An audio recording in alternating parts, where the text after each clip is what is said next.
दोस्तों नमस्कार। विकल्पवाणी सच्चाई की खोज में आपका स्वागत है। दोस्तों, आज एक बहुत ही रोचक कहानी आपके बीच में लेके आया हूँ। ये कहानी की शुरुआत तो 4 दिन पहले जब मैं मॉर्निंग वॉक कर रहा था तो एक नौजवान मुझे मिला। वो अपने कसरत कर रहा था, उसी दौरान मैं उसके पास गया। उसको देख के थोड़ा लगा कि इससे बातचीत करना चाहिए। मैंने उससे कई चीज़ें, उसके रोज़गार के बारे में, उसके परिवार के बारे में बातचीत किया और फिर मैं जानने की इच्छा हुई कि वो कहाँ रहता है। तो मैंने उससे सवाल किया कि आप रहते कहाँ हैं। वो हंसते हुए कहा कि मैं संकट बिहार में रहता हूँ। मैं कहा, यार दिल्ली में ऐसी कौन सी जगह है जिसका नाम संकट बिहार है। फिर मैं कहा कि आप मुझसे मजाक कर रहे हो। दिल्ली में कोई ऐसा संकट बिहार नाम की कोई कॉलोनी मेरे नज़र में तो नहीं है। उसने कहा कि सर, हम अपनी कॉलोनी को संकट बिहार कहते हैं, ऐसे उसका असली नाम संगम बिहार है। मैंने कहा कि आप संगम बिहार को संकट बिहार कहते क्यों हो। तो उसने इनविटेशन दिया और कहा कि आप खुद आइए, हमारी कॉलोनी को देखिए, समझिए, तो हम समझ जाएंगे कि हम संगम बिहार को संकट बिहार क्यों कहते हैं। यही समझने के लिए आज हमारी टीम, विकल्पवाणी की टीम, आज संगम बिहार की तरफ रुख कर रही है।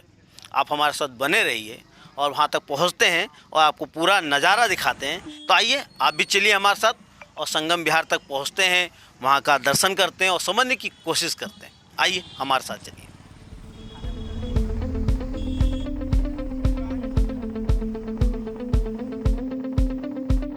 दोस्तों, आखिर बड़ी मेहनत के साथ हमारी विकल्पवाणी टीम संगम बिहार में आ गई है।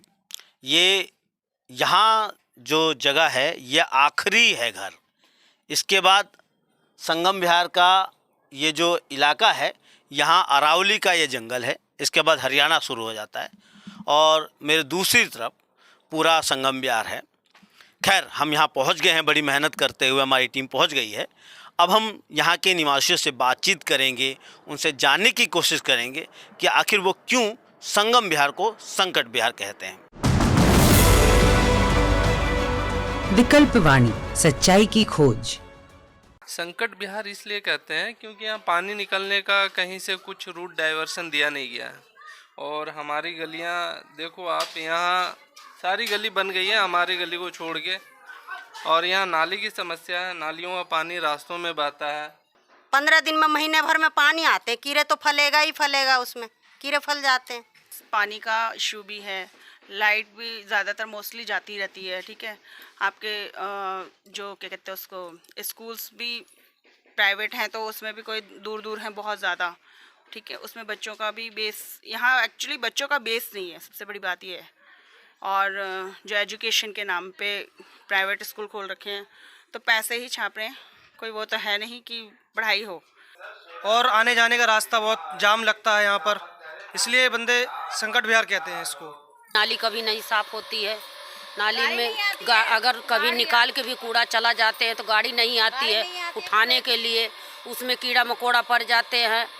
ना ही बच्चों के खेलने कूदने के लिए है, गली इतनी छोटी छोटी है गलियाँ, नालियों का कोई बंदोबस्त नहीं है ना, तो कहीं ठीक है, ना कुछ नहीं है। मतलब बेसिकली ज़्यादातर ऐसी है कि अपना गुजारा कर रहे हैं बस।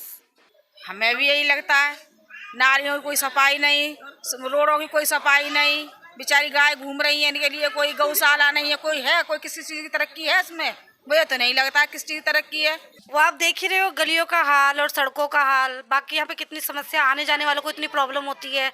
यहाँ पे कोई बाहर का तो आना भी नहीं चाहता क्योंकि गलियाँ इतनी गंदी है कि पूछो मत। अभी बारिश आए तो पूरी ऐसा लगेगा यहाँ पे बाढ़ आ गई है। आप देख सकते हो नालियों का, यहाँ अब सब जगह सड़कें बन रही है। यहाँ देख लो, इस गली का हाल देखो आप, क्या हाल है।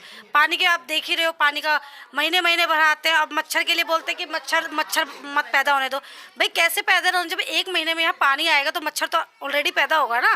भाई बंदा स्टॉक करके पानी रखेगा, कहाँ रखेगा। मुसीबत बस पानी का है। नाली आप देख रहे हैं, सामने देखिए नाली में कितने कीड़े चल रहे हैं। आप उधर ही कैमरा करके दिखाइए, ये तो हालत है यहाँ की। 1-1 महीने में एक बार पानी आता है। पानी की सबसे परेशानी पानी की, क्योंकि पानी आता है महीने भर में। अब तो फिर भी 20 दिन हो जाते हैं, फिर भी पानी की बहुत दिक्कत हो जाती है। टैंक बनवाने पड़ते हैं, उसमें कीड़े हो जाते हैं टंकियों में। और सीवर नहीं है, सीवर होनी चाहिए इस तरफ को, उधर है पीछे, तो यहाँ भी तो आनी चाहिए ना। तो सुविधा हमें होनी चाहिए इस चीज़ की। सारे लोग बोलते हैं संगम विहार है, लेकिन संकट विहार है क्योंकि इसमें नाली का समस्या बहुत है और कूड़े की है और साफ सफाई कहीं नहीं है। ऑटो चलती है तो एक 2 घंटे, तो ऑटो से बाहर निकलने के लिए 2 घंटे लग जाते हैं। इतनी समस्या है, इसकी कोई सोल्यूशन है ही नहीं है संगम विहार में, तो संकट विहार ही है ये। सरकार को देखना चाहिए, एक वोट ही वोट लेना नहीं होता ना। जब आप पब्लिक की डिमांड को पूरा नहीं कर सकते तो आप वोट लेने भी, अभी बीच में भी इशू हो रहा है कि हाँ ये टूटेगा वो टूटेगा। वोट लेने आप किस बेस पे आ रहे हो? जब वोट आते हैं तो हाथ जोड़ के कहते हैं कि हम सब करेंगे, ये करेंगे वो करेंगे, पर जब जीत जाते हैं फिर कोई कुछ नहीं करता है। सब आराम से अपने अपने कामों में मस्त रहते हैं कि जनता के लिए कभी किसी ने कुछ नहीं किया है। नेता लोग आते हैं, हर बार बोलते हैं नया सड़क बनाएंगे, नया नली बनाएंगे, लेकिन कुछ नहीं बना। दोस्तों, अभी आप लोगों ने संगम विहार के निवासियों की बातों को सुना। एक बात तो साफ है, 40-45 सालों से संगम विहार में अलग अलग समस्याएं हैं, जिन समस्याओं को हर बार हर चुनाव में ख़त्म करने का दावा करके और इन समस्याओं को भुनाकर वोट बैंक को सुनिश्चित किया जाता रहा है। ऐसे संगम विहार दक्षिण दिल्ली में स्थित है। ये एशिया की सबसे बड़ी कच्ची कॉलोनी है। इसकी जो आबादी है लगभग 2.5 लाख से ज़्यादा है। इसमें वेतनभोगी श्रमिक रहते हैं। ये अपने आप में एक विधानसभा है, जिसे संगम विहार विधानसभा कहा जाता है, और इसका एक बहुत बड़ा हिस्सा देवली विधानसभा में भी है। यानी लगभग 2 विधानसभाओं में फैला हुआ एक मजदूर बस्ती है। इसके अलावा मेरे मन में कई सवाल उठ रहे हैं। यहाँ के हालात को देखते हुए और समझते हुए हमारे सत्ताधारी हिंदुस्तान को आज विश्व गुरु कहते हैं, चांद और सूरज तक पहुँचने की काबिलियत रखते हैं, ऐसा वो दावा करते हैं।